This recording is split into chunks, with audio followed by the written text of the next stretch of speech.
The elegant conference room falls silent as Olivia Bennett rises from her chair. Her tailored suit accentuates the power she commands with just her presence. Across the mahogany table, Ryan Collins freezes, recognition flooding his eyes. Ms. Bennett will have the final say regarding the acquisition, announces the mediator. Ryan's coffee cup trembles slightly in his hand. And the executive positions to be maintained, Olivia adds, her voice steady despite the storm behind her eyes. Their gazes lock, a decade of unspoken words passing between them. The man who once told her he couldn't be distracted by love now finds his entire future resting in her hands. Sometimes karma doesn't just knock, it walks straight into the boardroom. And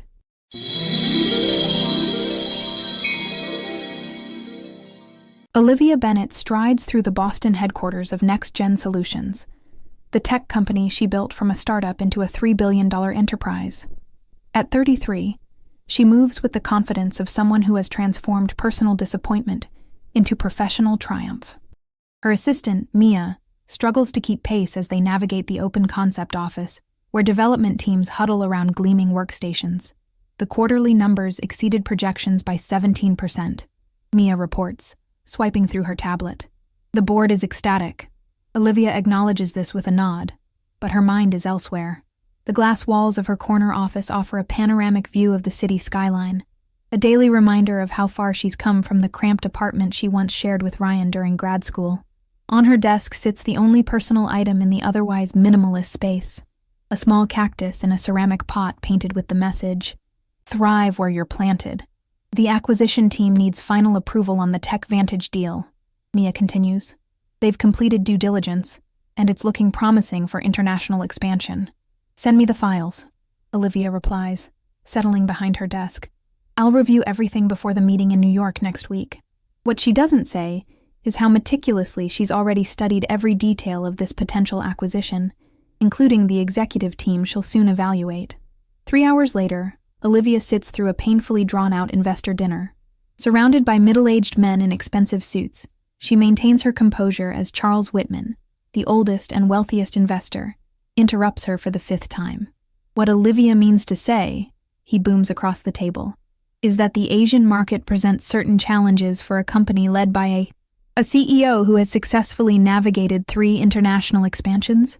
Olivia interjects, her smile never wavering. Yes, that's exactly what I meant to say, Charles. The table falls uncomfortably silent. Whitman's face reddens as he reaches for his wine glass. Later, as the dinner finally concludes, Olivia stands alone waiting for her car when Whitman approaches. You know, Bennett, you've done remarkably well for yourself, he says, his condescension thinly veiled as a compliment. But TechVantage is a different beast. The negotiations will require a certain firmness. I wonder if perhaps one of our more experienced executives should take the lead. Olivia turns to face him directly. Charles, do you know why I keep that little cactus on my desk?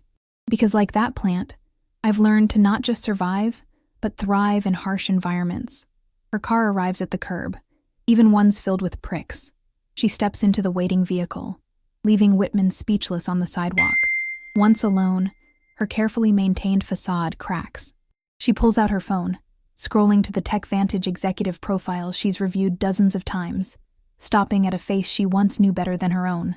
Ryan Collins, executive vice president, the man who once told her that nothing, not even their love, could distract him from his ambitions. Now their paths would cross again, with the tables dramatically turned. Her thumb hovers over his image, as a complex mix of emotions rises within her.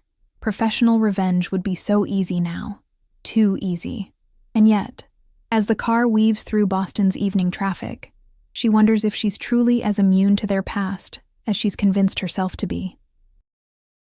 The New York Marriott marquee hums with activity as executives from both companies arrive for a week of tense negotiations. NexGen has commandeered the 45th floor conference center, transforming it into a strategic headquarters with view of Times Square below. Digital screens displaying market data and company analytics line the walls. The atmosphere crackles with ambition and uncertainty. Olivia surveys the domain she's created, watching her team arrange materials and test presentation equipment. This space represents the culmination of her decade-long journey, from heartbroken graduate student to industry powerhouse. Her CFO, James Chen, approaches with coffee and a tablet displaying the morning's agenda. TechVantage's delegation arrives in 30 minutes, he informs her. Their chief negotiator is Ryan Collins, Olivia finishes, accepting the coffee. I'm aware. James raises an eyebrow but knows better than to press. The acquisition makes perfect sense on paper. Their AI security protocols would integrate seamlessly with our existing infrastructure, and their European presence gives us the foothold we've been seeking. Olivia moves to the floor-to-ceiling windows, gazing down at the city. It's never just about what's on paper, James. We're not just acquiring technology. We're absorbing people, culture, leadership. She pauses, some of whom may not fit our future. You mean Collins? James asks cautiously. His team speaks highly of him, and his track record is impressive. Everyone's track record looks impressive until you discover what they sacrificed to achieve it, Olivia replies, her reflection in the glass betraying nothing of the emotional turmoil beneath her composed exterior. The elevator chimes its arrival, and Olivia straightens her shoulders. Game time. The boardroom fills with representatives from both companies, but two figures immediately command attention. Marcus Patterson, TechVantage's silver-haired CEO, enters with the confidence of someone unaccustomed to losing. Behind him walks his protege and second-in-command, Ryan Collins, older and more polished than the man Olivia once knew, but unmistakably him. Natalie Zhao, Olivia's razor-sharp legal counsel, leans in to whisper, Patterson's desperate to make this deal work. Their last 2 quarters have been shaky, and rumor has it he's planning to retire once the acquisition closes. And Collins? Olivia asks quietly. Ambitious as they come. Word is he's positioning himself as Patterson's successor. This merger could either cement or destroy that plan, depending on how the leadership structure shakes out. As introductions begin, Olivia observes the dynamics within TechVantage's team. Diana Rodriguez, their head of innovation, seems to bristle whenever Ryan speaks, suggesting internal power struggles. Meanwhile, Joseph Warner, TechVantage's nervous-looking CFO, clutches his portfolio like a shield. Patterson takes charge immediately. We're delighted to explore this potential partnership, Ms. Bennett. I believe our companies share a vision for the future of technology security.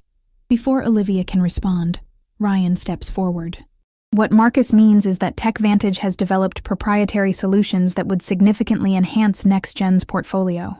His eyes meet Olivia's for the first time, a flicker of recognition quickly masked by professional detachment.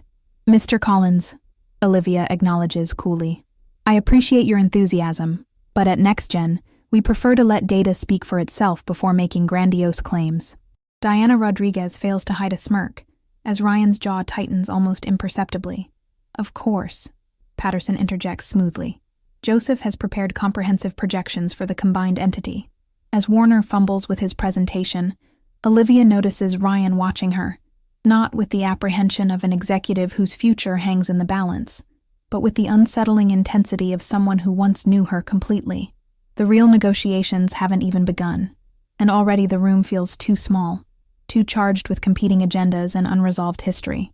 After a grueling day of presentations and counter-presentations, most team members have retreated to their respective corners.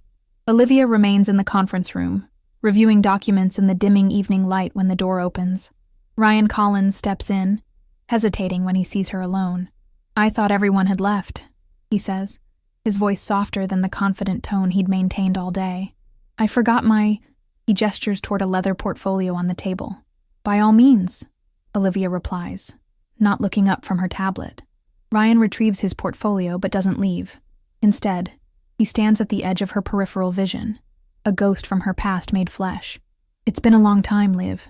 The nickname lands like a stone in still water. No one has called her that in years. It's Olivia, she corrects him, finally meeting his gaze. And yes, 10 years is quite a while.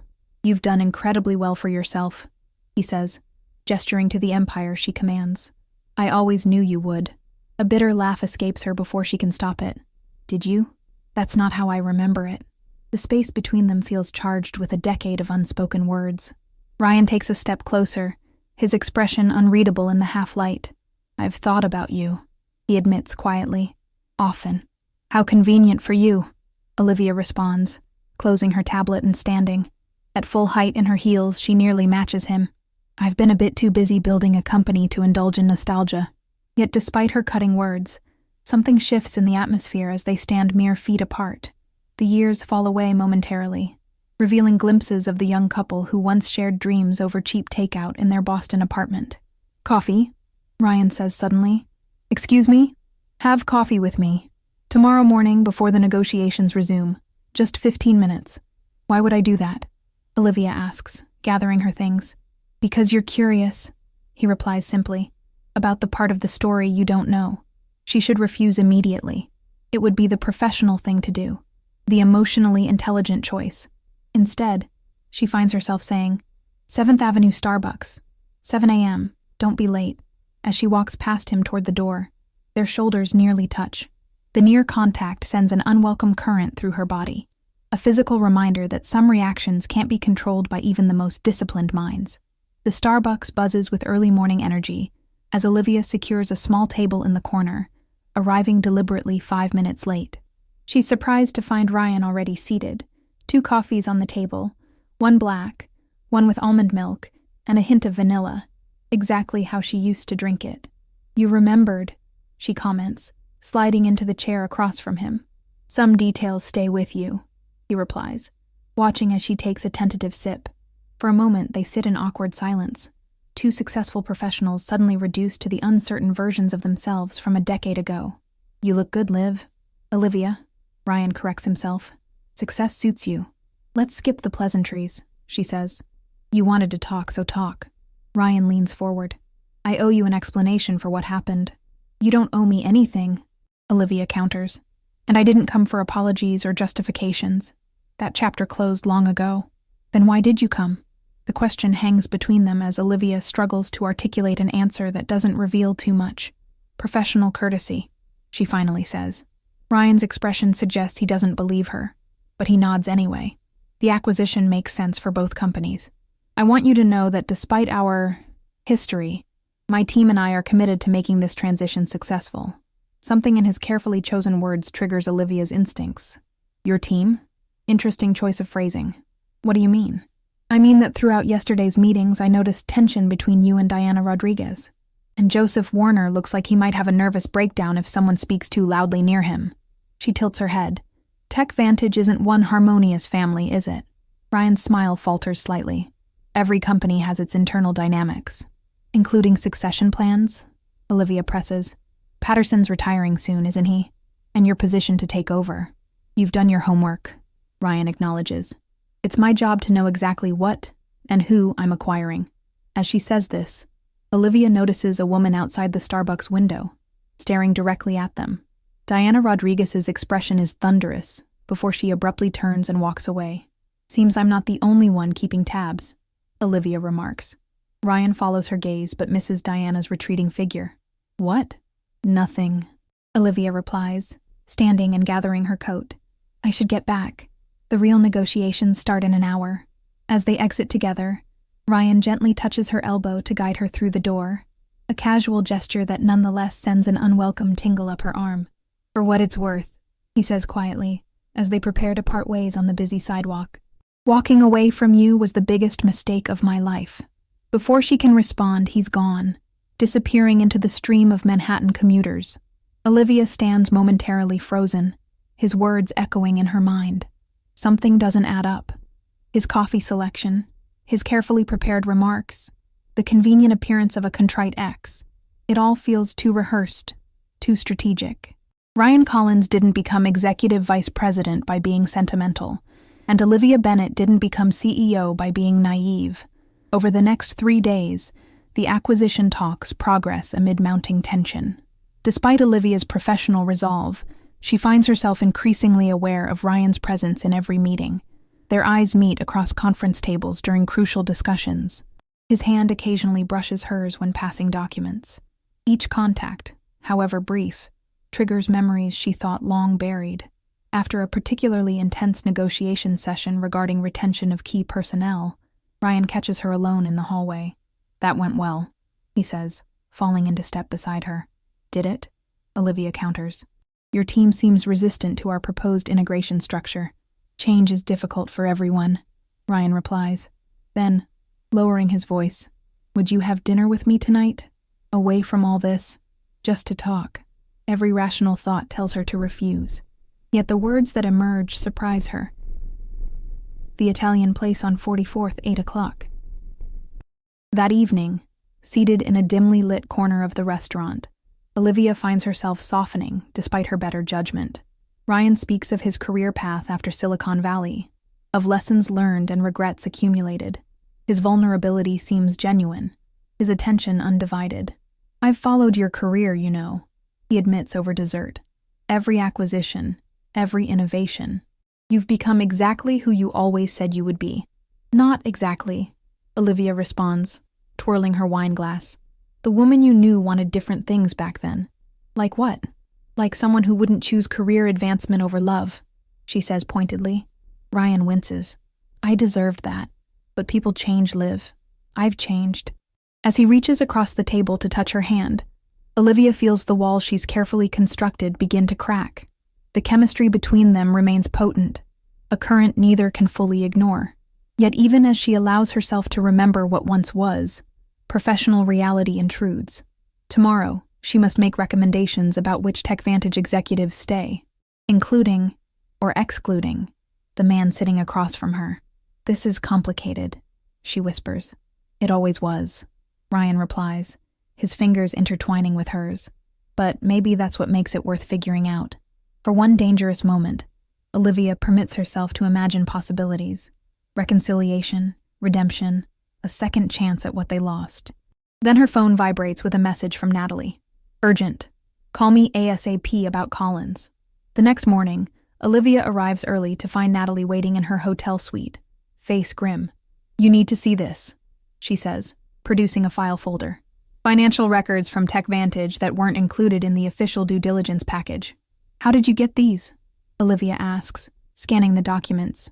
Joseph Warner contacted me privately last night. He's worried about irregularities that he claims Ryan has been concealing from Patterson and the board. The documents reveal troubling discrepancies in TechVantage's European operations, the very division Ryan has been touting as their most valuable asset. If these numbers are accurate, Olivia murmurs, their international presence is nowhere near as strong as they've represented. Warner says Ryan has been window dressing the projections for over a year, Natalie explains. He's desperate to ensure the acquisition goes through. As Olivia processes this information, her hotel phone rings. It's Ryan, his voice warm.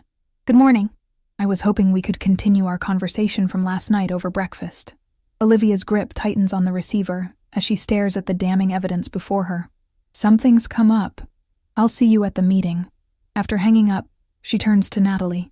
Don't share this with anyone yet. I need to verify these claims myself.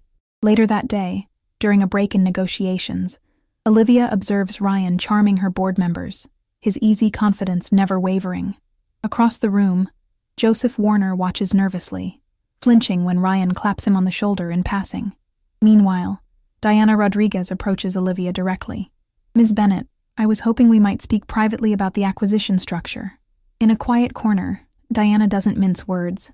I admire what you've built at NexGen, but you should know that Ryan Collins isn't the asset he portrays himself to be. Is that professional assessment or personal grudge? Olivia asks carefully. Diana's laugh is bitter. Both. Ryan and I were involved briefly last year, until I discovered he was using our relationship to access my division's research without proper authorization. That man will sacrifice anything and anyone to advance his position. The words echo painfully with Olivia's own experience. As Diana walks away, Olivia notices Ryan watching their interaction, his expression unreadable. When their eyes meet, he smiles, the same warm, confident smile that once convinced her he was the one. But now, subtle warning signs flash like beacons. His perfectly timed reappearance in her life, his convenient contrition, his eager pursuit despite the professional complications. History, it seems, might be repeating itself. Only this time Olivia stands to lose much more than her heart. The acquisition timeline accelerates when Marcus Patterson unexpectedly announces his retirement during a joint press briefing. The news sends both companies' stocks surging as markets respond to the potential merger. Suddenly, Olivia faces mounting pressure from her board to finalize the deal quickly. This is the perfect moment to announce the full integration. Charles Whitman insists during an emergency call. Strike while confidence is high. We haven't completed our evaluation of their executive team, Olivia counters, pacing her hotel room. There are still questions about their European operations. Questions that Collins has addressed satisfactorily. Whitman dismisses. He's impressed everyone, Olivia. In fact, several board members have suggested he might make an excellent addition to NexGen's leadership, potentially even as your partner in the expanded company. The implication is clear. Ryan has been lobbying behind her back, positioning himself not just to survive the acquisition, but to emerge with equal standing to her own.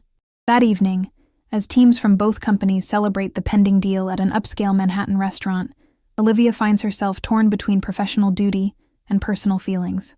Ryan moves through the crowd with practiced charm, equally attentive to NexGen board members and his own anxious employees. James corners Olivia near the bar. I've been reviewing the numbers Warner provided. If they're accurate, we're overpaying by at least 30%. And if we pull out now? Olivia asks. Stock prices plummet, confidence in your leadership takes a hit, and we lose our shot at European expansion this quarter, James admits grimly. As Olivia contemplates this lose-lose scenario, Ryan appears at her side, champagne flutes in hand. To new beginnings, he offers, his eyes holding hers. Taking the glass, Olivia excuses herself and steps onto the restaurant's terrace for air. Ryan follows. Second thoughts? He asks, joining her at the railing. Prudent consideration, she corrects him. This deal will affect hundreds of employees on both sides. Ryan moves closer, including us. His hand covers hers on the railing. Liv, I know we can't simply pick up where we left off, but these past few days have shown me what I gave up, what we could still have. The sincerity in his voice nearly convinces her. Then her phone vibrates with a text from Warner. Found more documents. Meeting tonight critical. Olivia pulls her hand away. Ryan, tell me the truth about TechVantage's European division. His expression shifts subtly. What about it? The real numbers, not the ones in your official reports. For a moment, something calculating flashes in his eyes before his features soften into concern. I don't know what Warner's been telling you, but he's been under tremendous stress lately. His figures are flawed. I didn't mention Warner, Olivia notes quietly. Ryan recovers quickly. It was a reasonable assumption. He's the only one with access to those projections. He steps closer, his voice dropping to an intimate murmur. Olivia, don't let old wounds or office politics derail what could be beneficial for everyone, including us. His nearness is intoxicating, a dangerous reminder of what once was. For a treacherous moment, Olivia considers letting the suspected deception slide, prioritizing personal possibilities over professional integrity. As if sensing her wavering resolve, Ryan leans in. The kiss is gentle but electric, an echo of what they once shared that ignites dormant emotions. For 3 heartbeats, Olivia allows herself to respond before reality reasserts itself. Pulling away, she meets his gaze directly. 10 years ago, you chose your career over us. What exactly are you choosing now, Ryan? Before he can answer, she steps past him and back into the restaurant, leaving him alone on the terrace as doubt and desire wage war within her. The moral dilemma crystallizes with brutal clarity. She can protect her company or explore rekindling what they lost, but increasingly, it seems she cannot do both. The morning of the final negotiation arrives with stakes higher than ever. Both companies' leadership teams gather in the main conference room, where the completed acquisition agreement awaits signatures. Champagne chills in buckets along the sideboard. Financial reporters wait in the lobby for the announcement. Olivia stands at the head of the table, Ryan and Patterson to her right, her own team to her left. The atmosphere crackles with anticipation as she prepares to address the room. Before we proceed, she begins, I want to thank everyone for their diligence throughout this process. Mergers of this magnitude require complete transparency and trust between all parties. Her gaze sweeps the room before landing on Ryan, whose confident smile doesn't quite reach his eyes. Which is why, she continues, I've asked Mr. Warner to share his concerns about certain discrepancies in TechVantage's financial reporting. The room falls silent as Joseph Warner rises shakily, clutching a portfolio. I've been tracking irregularities in our European division's revenue projections for the past 18 months, he says, voice trembling. The numbers presented during these negotiations have been systematically inflated to enhance our company's valuation. Patterson's face darkens with shock. What the hell is this, Joseph? Show them, Olivia instructs gently. Warner activates the main screen, displaying two parallel sets of financial projections, the official figures and the actual performance metrics he's secretly documented. The discrepancy represents approximately 34% of TechVantage's claimed value, he concludes miserably. All eyes turn to Ryan, whose composed facade begins to crack. These are unsubstantiated allegations, he declares, standing abruptly. Warner's had a vendetta against my division since he was passed over for promotion last year. That might be plausible, Olivia interjects, if we were relying solely on Mr. Warner's testimony. She nods to Natalie, who distributes additional documents to everyone present. My team has independently verified these discrepancies through audits of TechVantage's international client contracts. Ryan's expression shifts from confident denial to stunned realization as he scans the evidence before him. Patterson looks apoplectic. But that's not all, Olivia continues, her voice steady despite the chaos erupting around her. Mr. Collins has also been conducting unauthorized discussions with several NexGen board members, proposing a leadership structure that would position him as co-CEO of the merged entity, a structure never discussed in our official negotiations. The betrayal is laid bare for all to witness. As executives from both companies erupt in shocked murmurs, Olivia and Ryan lock eyes across the table. In that moment of exposure, all pretense falls away between them. You knew, he states flatly. You knew, and you let me think that you were manipulating me again? Olivia finishes, her voice controlled despite the emotion churning beneath. Yes, Ryan. I knew exactly what you were doing. Just like you knew exactly what you were doing 10 years ago. The conference room clears rapidly as Patterson demands a private reckoning with his executive team. NexGen's representatives withdraw tactfully, leaving Olivia alone to process the aftermath of her revelation. She stands at the window, watching the Manhattan skyline shimmer in the midday sun when the door opens behind her. Ryan enters, his confident demeanor shattered. Congratulations, he says bitterly. You've destroyed everything I've worked for. I exposed the truth, Olivia corrects him, turning to face him. You destroyed things yourself. Is this your revenge, then, for what happened between us? His voice cracks with genuine emotion. Did it feel good to humiliate me in front of everyone? This isn't about us, Olivia insists, though the words taste false even to her. This is about protecting my company from fraud. Bullshit, Ryan challenges, moving closer. You could have addressed the discrepancies privately. You chose public execution. The accusation lands with uncomfortable precision. Had she allowed personal history to influence her professional judgment? The question haunts her even as she maintains her composure. Why, Ryan? She asks softly. You already had success, respect, position. Why risk everything on deception? Something breaks in his expression. Because it's never enough, he admits, his voice hollow. The next promotion, the next acquisition, the next victory.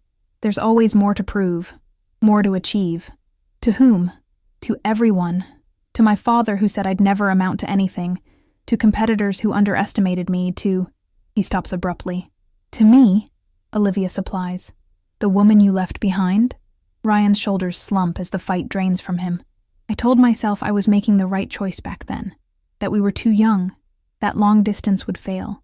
That you'd resent putting your dreams on hold for mine. His laugh is bitter. And then I watched you succeed beyond anything I could have imagined. Without me. Despite me. Tears glitter in Olivia's eyes. The first vulnerability she's allowed herself to show. You broke my heart, Ryan.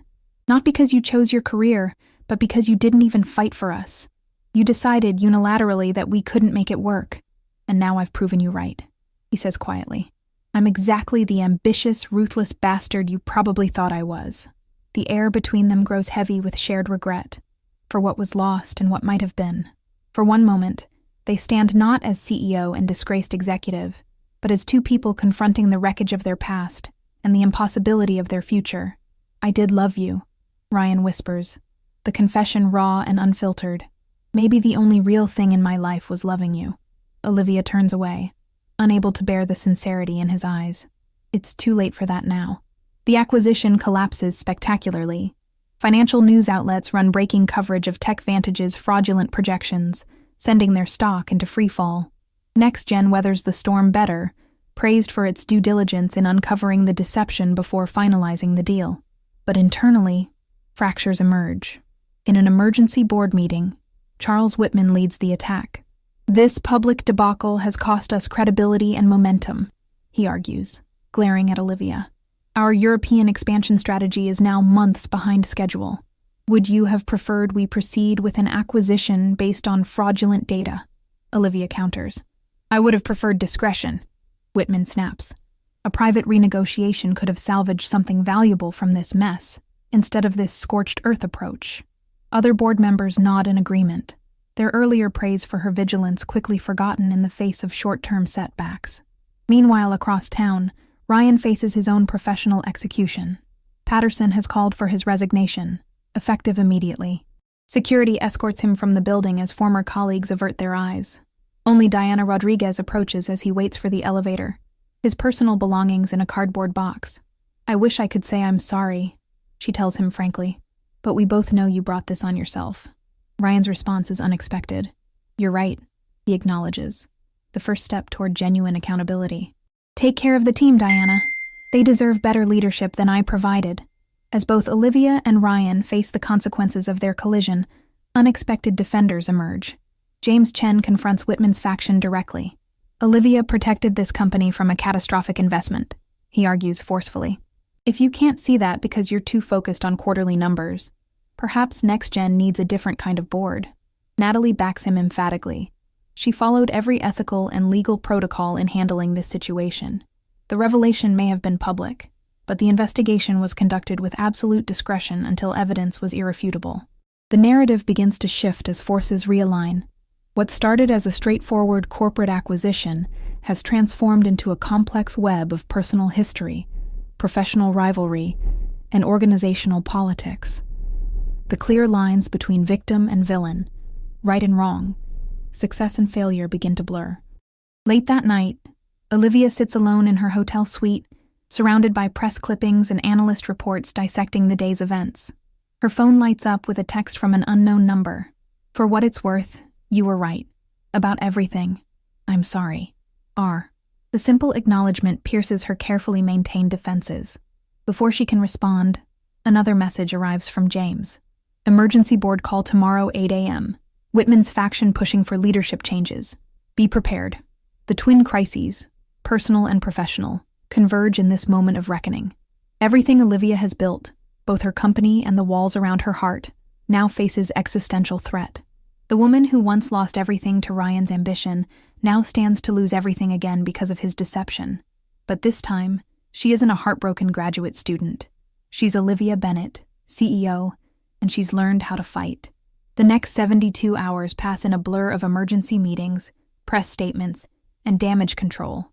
Olivia barely sleeps, moving between her hotel suite and various conference rooms as she fights to maintain control of her company.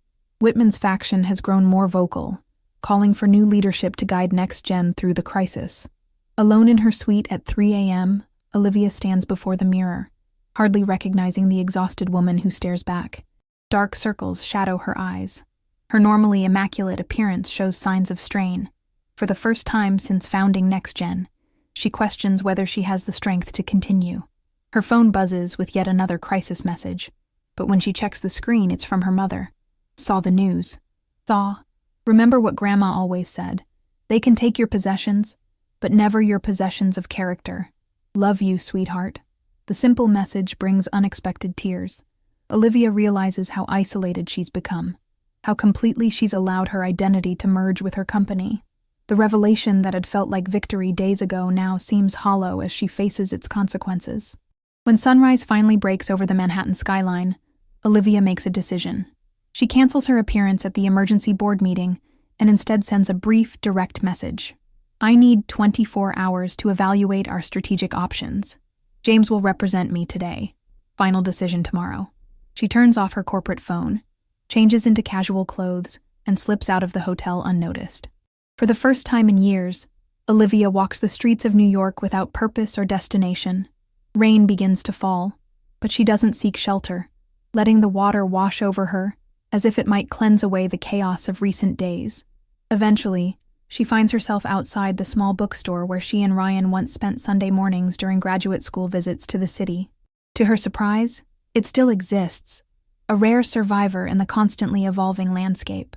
Inside, she loses herself among the shelves, remembering simpler times when success meant finding a rare first edition, not fighting for control of a billion-dollar company. "I thought you might come here," a voice says behind her. Olivia turns to find Diana Rodriguez watching her cautiously. "How did you know?" Olivia asks. "Ryan mentioned it once," Diana replies, during a rare moment of genuine nostalgia. "Why are you here, Diana?" Olivia asks warily. "To warn you," Diana says, glancing around before continuing in a lowered voice. "Whitman isn't just pushing for leadership changes. He's orchestrating a complete takeover. He's been meeting with Patterson since the deal collapsed." "Patterson?" "His company is in free fall. The company, yes, but their core technology is still valuable, especially their AI security protocols," Diana explains. "Whitman believes he can acquire those assets at pennies on the dollar now, without you in the way." The betrayal cuts deep. Whitman had been among the first investors to believe in Olivia's vision for NexGen. "Why are you telling me this?" Olivia questions. "Because Ryan wasn't the only one involved in the financial deception," Diana admits, her composure cracking slightly. "Patterson knew everything. He encouraged it. Ryan was the fall guy. The revelation lands like a physical blow." "You can prove this?" Diana nods. "I've been documenting everything since I realized what was happening last year. I tried to warn you during negotiations, but you thought I was just another woman falling for Ryan's charm," Olivia finishes. "Can you blame me?" Diana asks with a hint of bitterness. As they exit the bookstore together, Olivia's temporary phone rings, James calling with alarming news. "Whitman's rallied enough votes," he says without preamble. "Board meeting tomorrow at 9 a.m. to vote on your removal. It's getting ugly, Olivia. How much time do I have to turn this around?" she asks, mind already racing. "Less than 24 hours, James replies grimly. "And there's something else. Ryan Collins has been seen entering Whitman's office. Whatever he knows about us, he's probably sharing it now. The final betrayal shouldn't hurt this much," Olivia thinks, but it does. A fresh wound atop barely healed scars. She ends the call and turns to Diana, who has heard enough to understand the situation. "I need everything you have on Patterson," Olivia states, her voice hardening with renewed determination. "And I need it now." As they hurry through the rain-slicked streets, Olivia realizes that everything she's built, her company, her reputation, her carefully constructed life, hangs in the balance. And somehow, incredibly, Ryan stands once again at the center of her potential undoing. Dawn breaks over Manhattan as Olivia sits cross-legged on her hotel suite floor, surrounded by Diana's documents and digital evidence. She hasn't slept, fueled instead by determination and triple-shot espressos. Scattered around her are the fragments of a counter-strategy, slowly taking shape. James and Natalie arrive at 6, concern evident as they take in her disheveled appearance. "You look terrible," James says bluntly. "Thank you for that assessment," Olivia replies dryly, rising to her feet. "But I've never been more clear-headed." She guides them through the evidence Diana provided. Emails, meeting recordings, and financial logs that prove Patterson's knowledge and direction of the fraudulent projections. Most damning is an email chain showing Patterson explicitly instructing Ryan to enhance the European figures for acquisition negotiations. "This exonerates Ryan?" Natalie asks, surprised. "Not entirely," Olivia clarifies. "He still executed the deception, but it reveals the broader conspiracy and Patterson's direct connection to Whitman, which explains why Whitman wants you out," James realizes. "With you gone, he can acquire TechVantage's technology at fire sale prices, install Patterson in a cushy advisory role, and no one examines too closely how the whole thing unfolded." Olivia nods. "Exactly. But before I can expose this, I need to understand one thing." She turns to face her trusted allies directly. "Why is Ryan meeting with Whitman? Is he part of this scheme?" "I have a contact at Whitman's office," Natalie offers. "Let me make a call." While Natalie steps away, Olivia moves to the window. For 10 years, she's channeled her heartbreak into building NexGen, defining herself by that success. Now, facing the possibility of losing it all, she realizes something unexpected. She no longer fears that loss the way she once might have. "Whatever happens today," she tells James quietly, "I know who I am beyond this company." When Natalie returns, her expression is puzzled. "Collins isn't working with Whitman against you," she reports. "According to my source, he's been trying to warn Whitman about Patterson's manipulation. Apparently, no one's listening."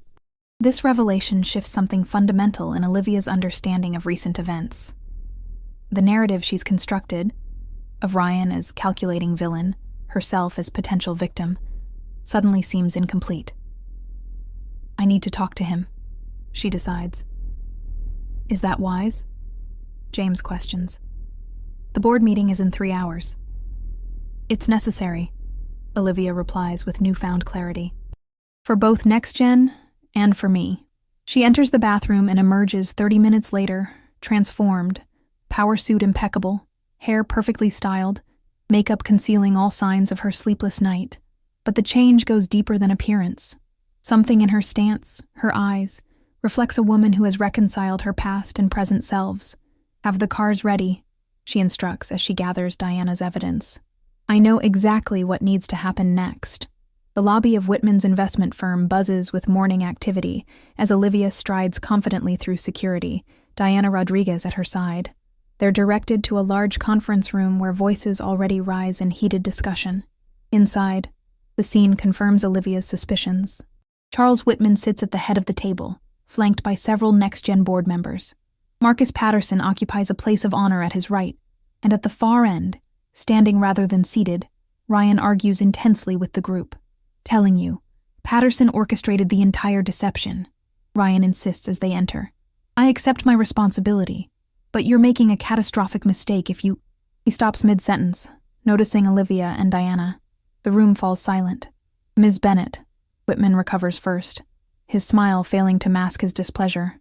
"This is a private meeting." "Regarding my company," Olivia counters coolly. "I think not." She nods to Diana, who distributes tablets to everyone present. "Before you vote on anything this morning, you should review these documents." Patterson's face drains of color as he glances at the screen.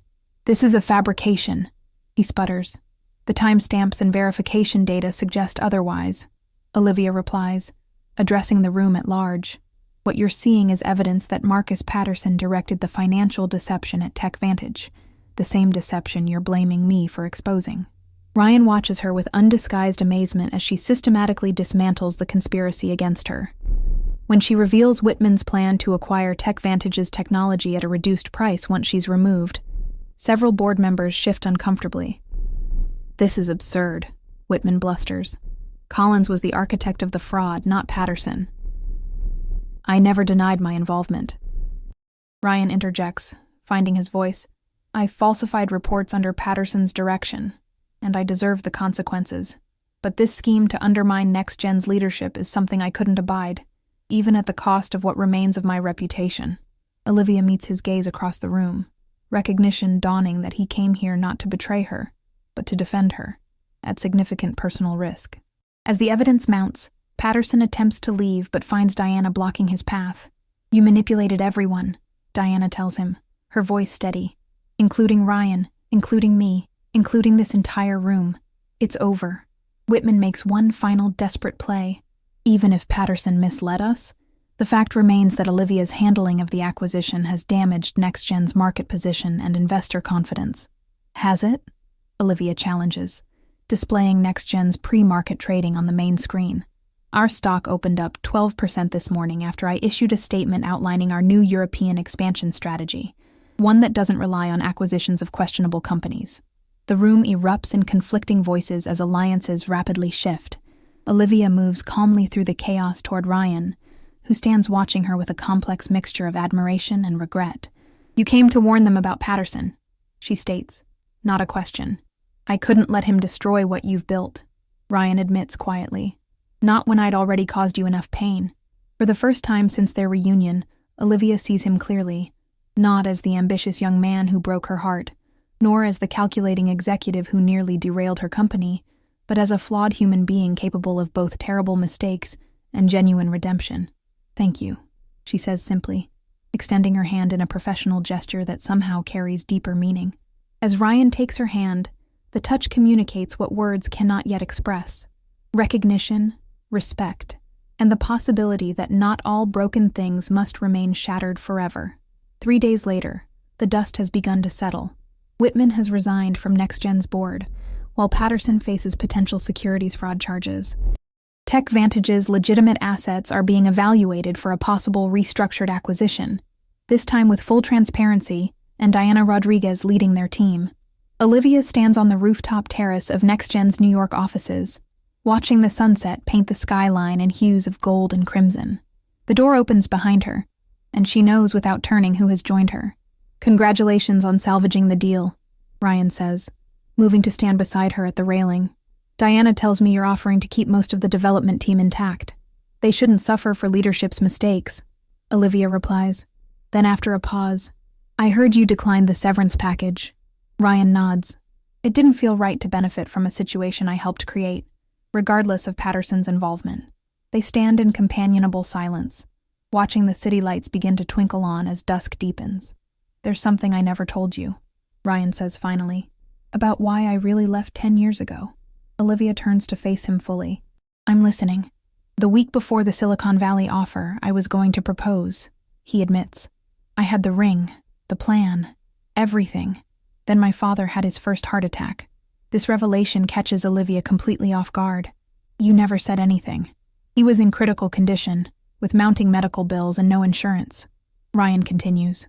"The Silicon Valley position offered nearly triple my Boston salary, with comprehensive family medical coverage.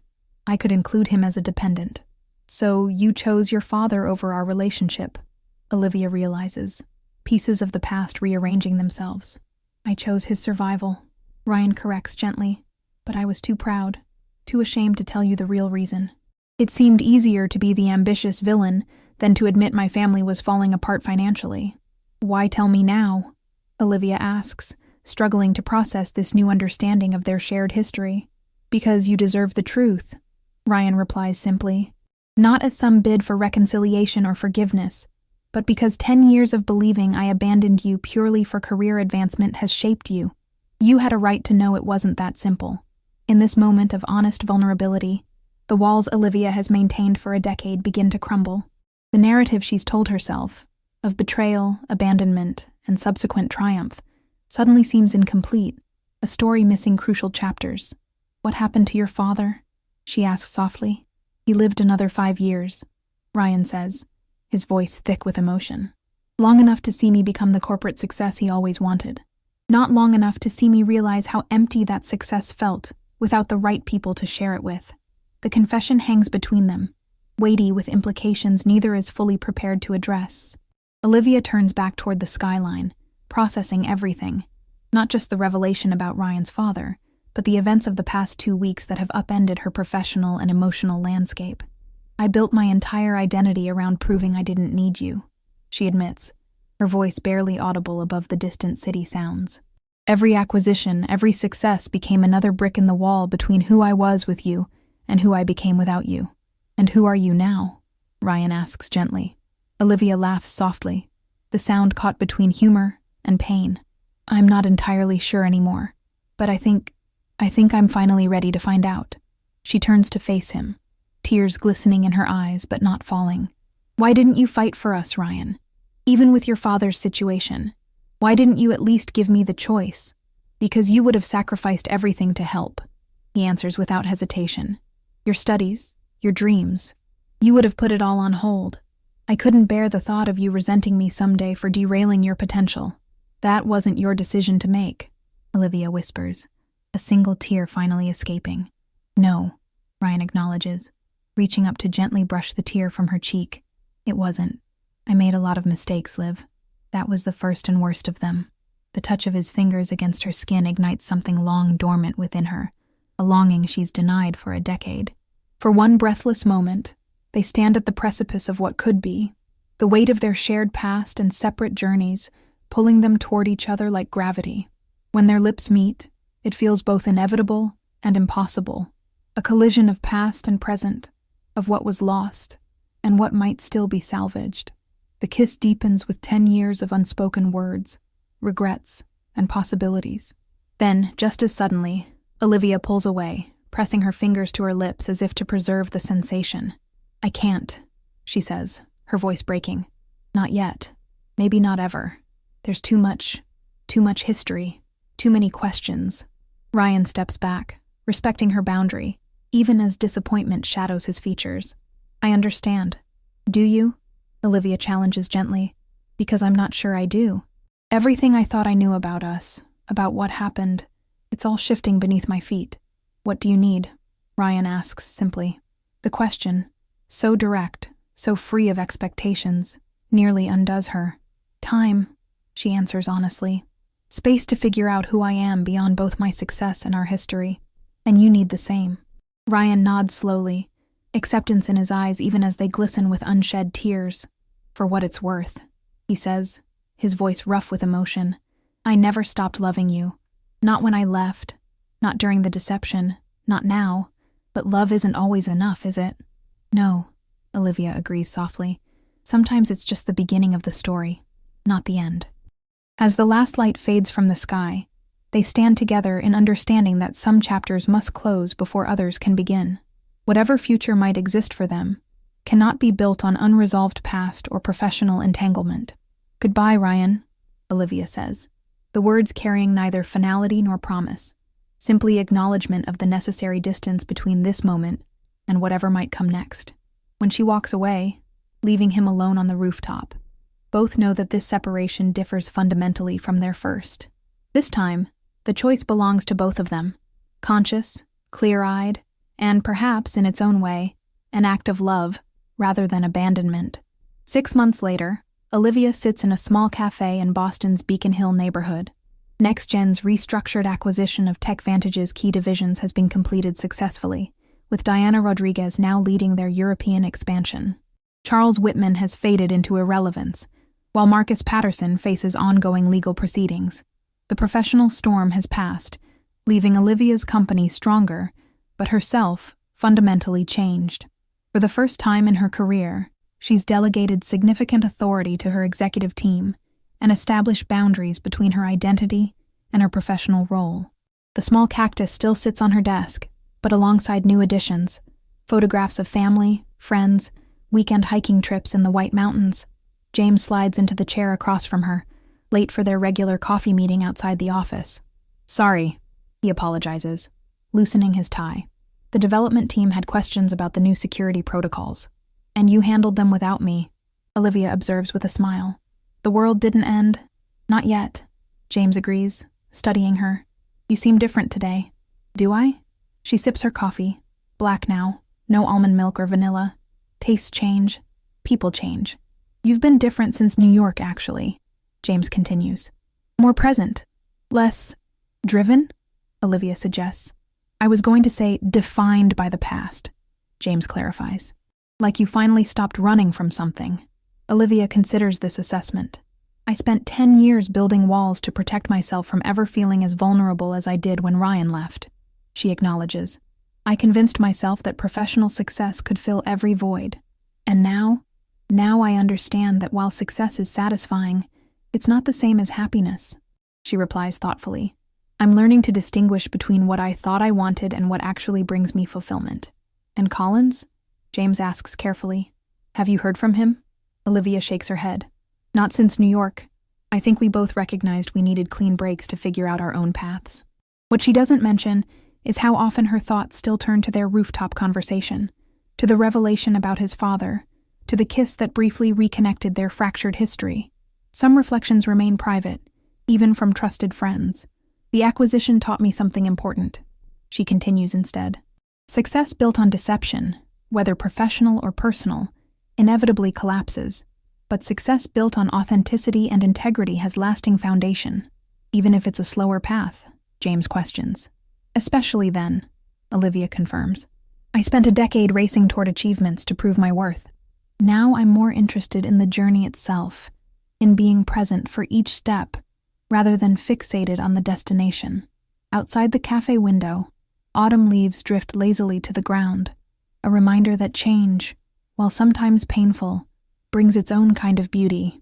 As evening approaches, Olivia walks along the Charles River, enjoying the simple pleasure of movement without purpose. Her phone chimes with a notification, an email from an unfamiliar address. The subject line reads simply, "When the timing is right." Her heart stutters as she opens it, finding a brief message from Ryan. "Liv, I'm writing not to disrupt the space we both needed, but because I made you a promise once that I failed to keep. 10 years ago, I said I'd reconnect when the timing was right.